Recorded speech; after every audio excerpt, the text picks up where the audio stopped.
Бишкекте батирден эркек кишинин жансыз денеси табылды. Бул тууралуу өзгөчө Кырдаалдар министрлигинен кабарлашты. Маалыматка ылайык куткаруучулар Асанбай Кичи районунда жайгашкан үйлөрдүн батирлеринин биринин бекилип калган эшигин ачып, ичинен 67 жаштагы эркек кишинин сөөгүн табышкан. Маркумдун сөөгү милиция кызматкерлерине өткөрүлүп берилди.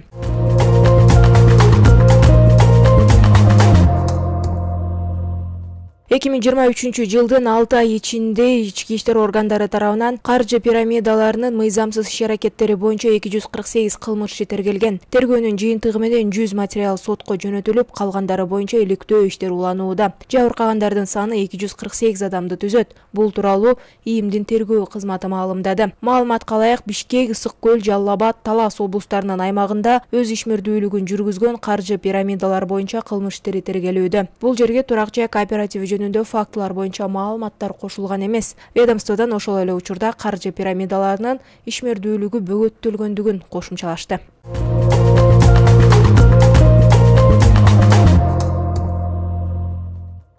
Алдын ала маалыматтарга караганда 2023 жылдын 6 айында жеке жактардын таза акча которуулары 704,6 миллион долларды түзгөн. Бул тууралуу кабар агенттигинде өткөн маалымат жыйында Улуттук банктын финансы статистикасы жана серептөө башкармалыгынын башчысы Медер Абдрахманов билдирди. Анын айтуусуна караганда акча которуулар былтыркы жылдын ушул мезгилине салыштырмалуу 28,5%га кыскарган. 2022 жылдан тарта акча которуулардын таза агымынын төмөндөө тенденциясы уланууда. Былтыркы жылдан бери бизде Түркияга которуулардын агымы өстү. Бул таза акча которуулардан тышкары соода операциясын жүргүзүп жаткандарына байланыштуу. Ал эми Украинадан келген товарларды жеткирүү тизмегинин өзгөрүшүнө байланыштуу. Азыр товарлардын бир бөлүгү Түркиядан жөнөтүлөт, деди ал.